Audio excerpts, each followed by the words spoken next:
Sois gentil, ne te fais pas trop remarquer. Aujourd'hui, sous la houlette de Mickey, c'est la review pour le mois d'octobre 2016. On commence avec le cinéma. Ce mois-ci, j'ai été voir Miss Peregrine et les enfants particuliers de Tim Burton. Dans cette vidéo, je ne vais pas rentrer dans les détails par rapport à ce film, parce que j'ai déjà écrit un article sur le site du Ciné des Flemmards sur Miss Peregrine. Donc je vais te mettre là, sous la vidéo, le lien vers mon article. Et là, tu verras comme ça exactement tout ce que j'en ai pensé dans les détails. Mais en gros, j'ai trouvé que c'était ni déshonorant, ni qu'on pouvait crier au génie. J'ai déjà vu des films de Tim Burton mieux que celui-là, mais par ailleurs, j'ai aussi vu des films au cinéma qui étaient bien pires que celui-là. Donc l'un dans l'autre, voilà, j'en suis sortie ni complètement emballée, ni complètement indignée. Voilà, j'ai un peu un entre-deux. Au niveau des sorties culturelles, je suis allée voir au musée Bonnard, qui se trouve au Canet, c'est-à-dire juste au-dessus de Cannes. Je suis allée voir l'exposition Entre chiens et chats. Et c'était une exposition qui reprenait essentiellement des tableaux du peintre Pierre Bonnard, puisqu'on est dans un musée qui porte son nom, ça paraît logique. Et donc ces tableaux étaient consacrés à ces animaux de compagnie, ces chiens et ces chats. Il n'y avait pas que des œuvres de lui, il y avait aussi quelques autres œuvres d'autres artistes. J'ai trouvé que c'était assez succinct, il n'y avait pas grand-chose. Pourtant, le musée se tient sur 5 étages, mais en vérité, il n'y a pas beaucoup d'œuvres. Maintenant, ça me fait un peu la même impression qu'au musée Picasso d'Antibes, c'est-à-dire que le lieu est tellement joli, est tellement plein de charme, qu'au fond, même si les expositions n'ont pas une substance folle, le simple fait de se trouver là est plaisant. Dans ce musée du Canet, quand tu regardes par la fenêtre, tu vois les palmiers, tu vois le ciel bleu et tu vois la mer au loin. Et voilà, rien que ça, c'est du bonheur. C'est-à-dire qu'en fait, la véritable œuvre, elle est là, quoi. Elle est par la fenêtre plus que sur les murs. Et c'est ça qui fait le charme de l'endroit. Musique maintenant, j'ai écouté le dernier album de Britney Spears qui s'appelle Glory. Alors à la base, je suis plutôt une fan de Britney depuis un certain nombre d'années. D'ailleurs, je l'ai même rencontrée. Et sous la vidéo, je te mettrai le lien vers une autre vidéo où est filmée ma rencontre avec Britney. C'est vrai que j'avais super kiffé de pouvoir la rencontrer, de pouvoir parler avec elle. Donc voilà, je te mettrai le lien vers cette rencontre-là. Tout ça pour te dire que normalement, moi je suis plutôt bienveillante vis-à-vis de Britney et je suis plutôt toujours encline à aimer ce qu'elle fait. C'est vrai que jusqu'ici, la plupart de ses albums, quand je les écoutais, très vite il y avait une petite magie qui opérait et je rentrais dedans, enfin je tombais dans ces albums sans aucun problème. Et alors là, eh bien alors là ça ne s'est pas produit du tout, misère de misère. Déjà la couverture, mais rien que la couverture de cet album, mais qu'est-ce que c'est que cette couverture Britney? Sérieusement, on dirait Ariel Dombal en post-chirurgie, quoi, c'est juste immonde. Donc, déjà la couverture me faisait pas super envie. Et alors ensuite, donc j'ai fait l'effort d'écouter l'album, et vraiment c'est un effort parce qu'il y a 17 chansons. Donc quand tu t'emmerdes, c'est très long, 17 chansons.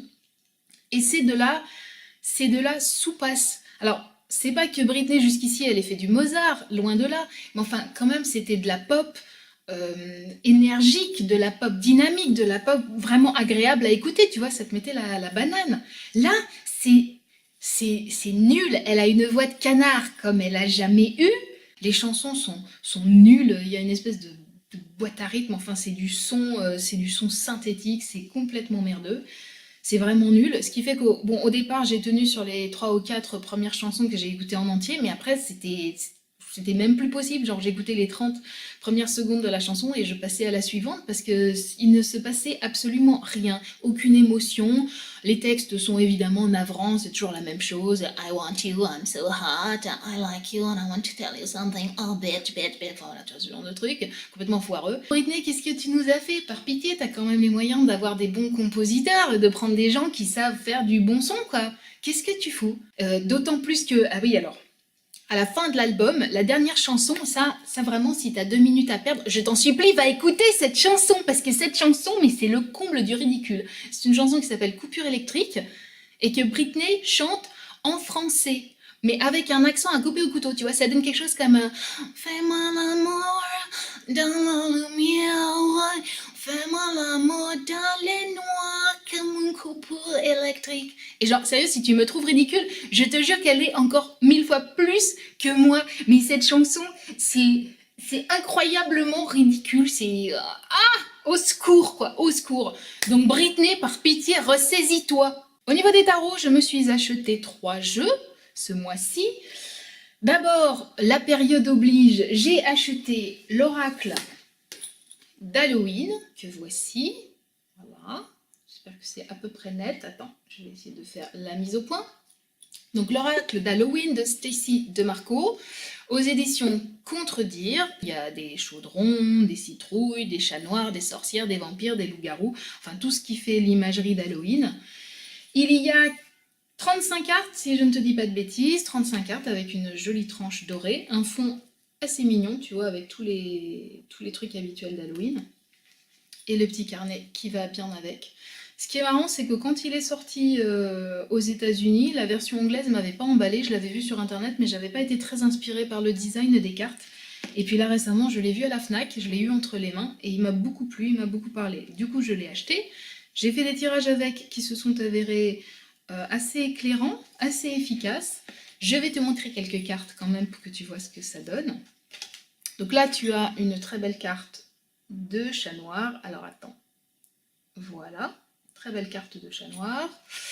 Une très belle carte de dame qui représente la mort, tu vois, la dame de la mort, que je trouve très belle aussi. Une citrouille incontournable. Voilà. Et puis il y a pas mal aussi de crânes. Alors ça, c'est un petit clin d'œil à Virginie, hein, elle comprendra pourquoi. Et puis une araignée, ça c'est un clin d'œil à Christophe, il comprendra pourquoi aussi. Voilà, c'est un jeu qui me plaît beaucoup, dont je me servirai aussi en dehors du mois d'octobre et en dehors d'Halloween. Par ailleurs, donc ce mois-ci, j'ai acheté 2 jeux que je vais te présenter en même temps parce qu'ils sont du même créateur qui s'appelle Kyle Gray. Donc il y a d'abord le Angel Prayers qui est ici. Les 2 jeux sont aux éditions Louise Hay. Donc d'abord le Angel Prayers et ensuite le Keeper of the Lights. Keepers of the Light d'ailleurs, soyons précis. Voilà, et c'est le même créateur qui a fait les 2 jeux. Dans un des jeux, dans celui-ci, il y a 45 cartes et dans celui-là, il y en a 44. Donc, le Angel Prayers, il parle d'anges et d'archanges, et donc chacune des cartes représente un ange ou un archange.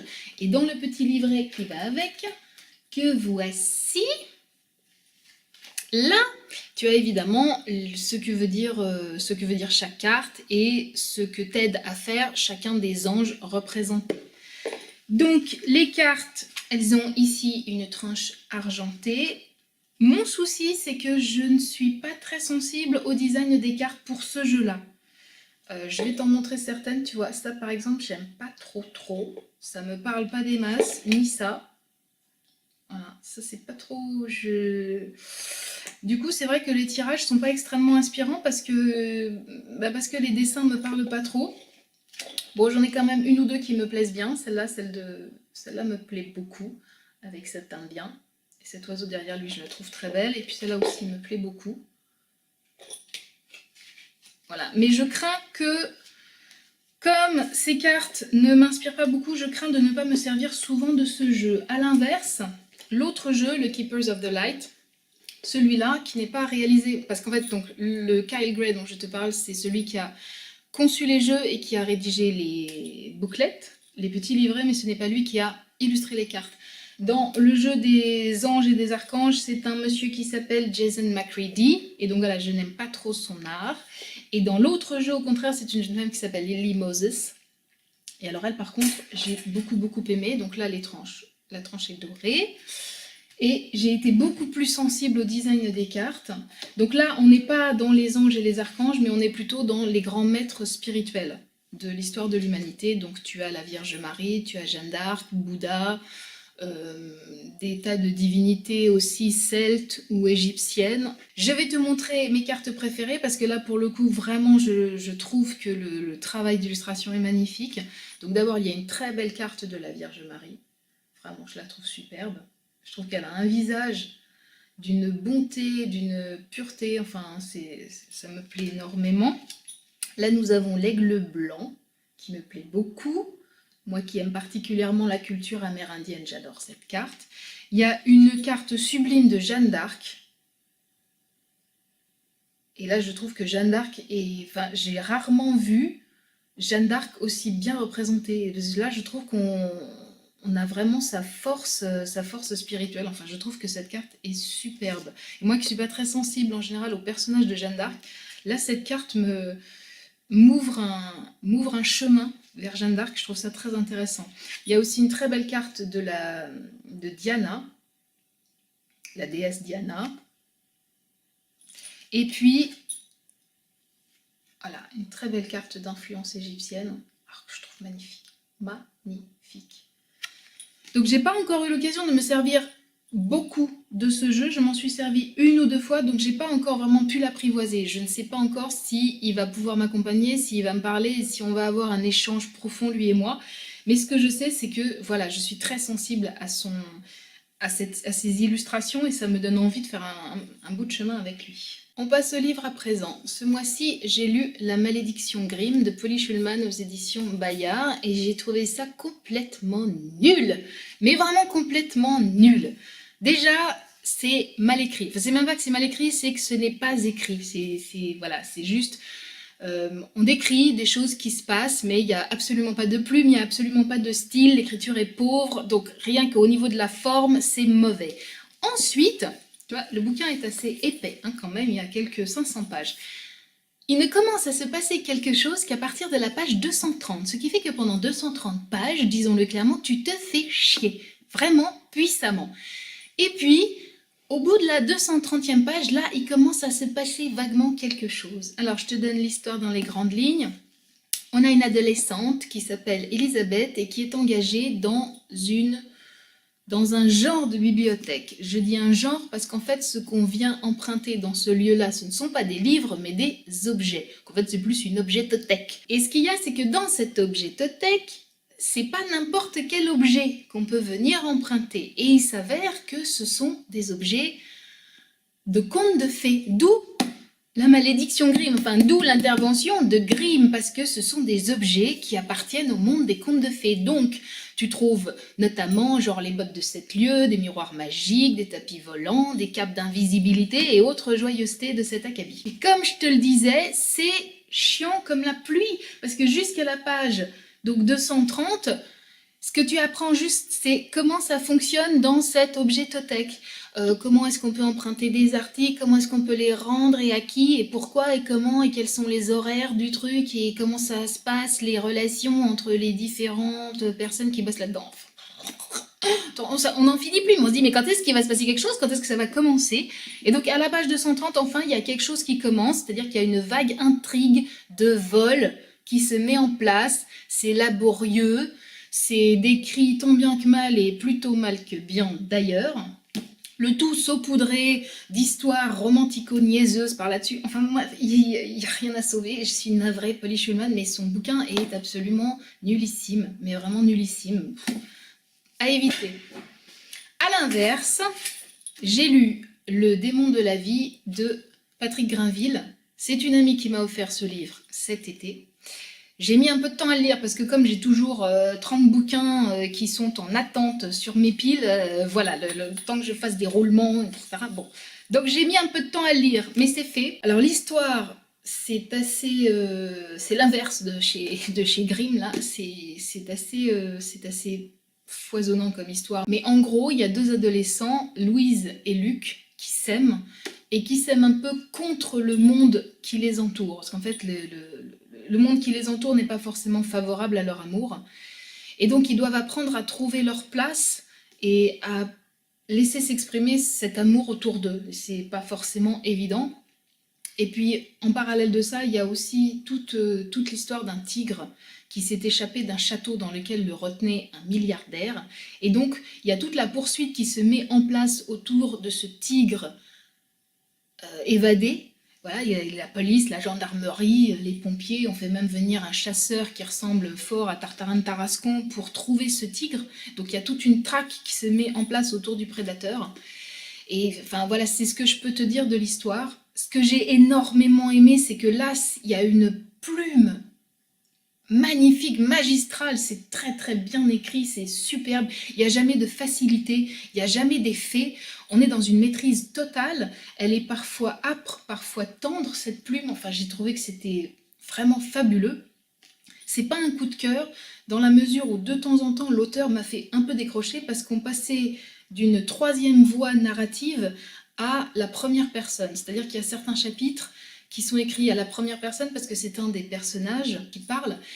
Et alors ce basculement, d'autant plus que j'en ai pas forcément vu l'utilité pour l'histoire, j'ai pas vu en quoi c'était pertinent. Ce basculement m'a un peu perturbée et de temps en temps me faisait perdre le fil. En dehors de ça, c'est un livre que je conseille, c'est un livre magnifique dont on garde une trace de cette écriture. Et puis en plus, j'ai une sympathie particulière pour cet ouvrage parce que dedans, comme on est dans la traque d'un fauve, il met en scène Brigitte Bardot. Sans jamais dire son nom, il parle d'une star des années 60 qui s'est ensuite reconvertie dans la protection animale. Et donc il met en scène Bardot qui se met à prendre la défense du tigre et qui se met à vitupérer contre tous ceux qui veulent la mort du félin. Et alors ça a une saveur pour moi, mais j'ai adoré ça. Et puis en plus, la manière dont il parle de Bardot, dont il parle de la star qu'elle a été et dont il parle de la sincérité qu'elle met dans ce combat, j'ai adoré. Donc voilà, ce livre m'a beaucoup, beaucoup, beaucoup plu. Merci Esther. Next! J'ai lu ce gros livre qui s'appelle Jean-Jacques Goldman sur ses traces. C'est un beau livre qui est plein d'ailleurs de photos assez inédites sur la vie du chanteur, sur sa carrière. C'est pas du tout une biographie, en fait, ce qu'il y a là-dedans, ce sont essentiellement des citations de Goldman lui-même ou des extraits d'interviews. Donc en fait, c'est un peu Goldman par Goldman. C'est super intéressant parce que comme c'est quand même un artiste assez pudique, qui se livre peu, et ben le fait d'avoir cette Bible dans laquelle c'est lui qui prend la parole, c'est super intéressant. Pour tous les fans, c'est un ouvrage à ne pas manquer. On en arrive à mes coups de cœur du mois d'octobre. Il y en a 3. Ce sont des objets littéraires. Tout d'abord, il y a le hors-série du Figaro, consacré à Disney, qui est sorti ce mois-ci, que j'ai lu et que j'ai énormément aimé, parce qu'on fait un survol qui n'est pas linéaire, mais qui est extrêmement complet sur la vie et l'œuvre de Walt Disney, mon cher Walt Disney. Donc c'est super intéressant, c'est vachement bien fichu, vachement bien illustré, et évidemment c'est en rapport avec l'exposition qui a lieu en ce moment à Paris, qui s'appelle je crois Walt Disney l'art en mouvement, que je ne manquerai pas d'aller voir, sans doute le mois prochain, donc ça fera partie de la review du mois de novembre. Et je trouve que ce hors-série du Figaro est une mise en bouche sensationnelle pour cette expo. Pour tous les fans de Disney, ruez-vous dans les librairies et procurez-vous cette petite merveille. Ensuite, ça c'est mon deuxième coup de cœur. C'est un livre qui s'appelle Le Magicien du Pays Vert, qui est aux éditions Rouge et Or. C'est une petite rareté, c'est un livre qui a beaucoup vécu, beaucoup voyagé, et en fait c'est un cadeau qu'on m'a fait ce mois-ci. C'est mon meilleur ami qui m'a offert ça. Et c'est un coup de cœur parce que évidemment, l'histoire, c'est l'histoire du magicien d'Oz. Là, tu peux reconnaître Dorothy avec le lion peureux, l'homme en fer blanc et l'épouvantail. Et ce que je trouve formidable, c'est que là, le pays d'Oz ne s'appelle pas le pays d'Oz, mais le pays vert. Parce que comme c'est un livre assez ancien qui date du milieu des années 70, pour une raison que j'ignore, on n'avait pas appelé ça le pays d'Oz dans la traduction, mais le pays vert. Enfin bon, je ne sais pas pourquoi. Mais voilà, alors ce qui est formidable aussi, c'est que c'est un pop-up. C'est-à-dire qu'en fait, c'est un livre que quand tu l'ouvres, voilà ce qui se passe, tu vois. Donc là, tu as la Cité d'Émeraude. Alors, je suis complètement, extatique, totalement extatique, parce qu'en plus, je suis fan du Magicien d'Oz. Donc, ce cadeau-là, il a fait mouche, mais totalement mouche. Voilà. Et c'est un collector. Je pense que c'est vraiment un collector. Donc, j'en profite pour remercier mon meilleur ami de m'avoir offert ce petit bijou, cette petite rareté que j'ai lu avec un immense bonheur, qui est une friandise... Voilà, que j'adore et qui va rester précieusement dans ma bibliothèque. Et puis enfin, mon dernier coup de cœur, c'est ce livre que j'ai trouvé à la FNAC, qui s'appelle Le style Bardot, écrit par Henri-Jean Servat. Il s'est surtout intéressé à Brigitte en tant qu'icône de la mode, et donc en fait il passe en revue les différents styles qu'elle s'est appropriée au fil du temps. Le Vichy rose de sa jeunesse, puis ensuite de sa période hippie, puis ensuite de sa période plutôt bourgeoise et toutes les robes de grands couturiers qu'elle a portées. Alors, moi de toute façon, évidemment, dès qu'on sort un bouquin estampillé Bardot, tu penses que je me rue dessus et que c'est le bonheur, hein, et que quelle que soit même la teneur de ce qui est dit dans le livre, du moment qu'il y a des photos de Brigitte, moi je suis aux anges. J'ai quand même trouvé que dans ce livre, il y a des photos inédites, donc c'est une chose que j'apprécie beaucoup, quand même il y a une recherche iconographique qui se donne un peu du mal. Tu vois, par exemple, cette photo-là, je ne l'avais jamais vue avant. Donc j'ai découvert cette photo dans ce bouquin. Le fait de rentrer dans le mythe Bardot par la porte de la mode, je trouve que c'est intéressant. C'est un très joli livre, très facile à lire, très agréable à regarder, dans lequel Henri-Jean Servat décrypte donc les différentes époques fashion de Brigitte Bardot. Il y a aussi des extraits de choses qu'elle a dites elle-même ou des extraits de citations de gens qui ont entouré Bardot et qui parlent d'elle au travers de la mode. Donc comme tous les autres livres qui sortent sur ma Brigitte, c'est une friandise absolument délectable, empli de nostalgie, de couleurs, de gaieté et de rose. Donc pour tous ceux qui aiment Brigitte Bardot, c'est un super bon cadeau de Noël à prévoir sous le sapin. Voilà, c'était la review culturelle pour le mois d'octobre 2016. Si tu aimes mes petites revues culturelles et si tu aimes ce que je fais, n'hésite pas à partager, à commenter ou à liker. C'est primordial pour moi et en plus, ça me fait plaisir. Sur ce, je te dis à très bientôt et je t'embrasse fort. Mouah.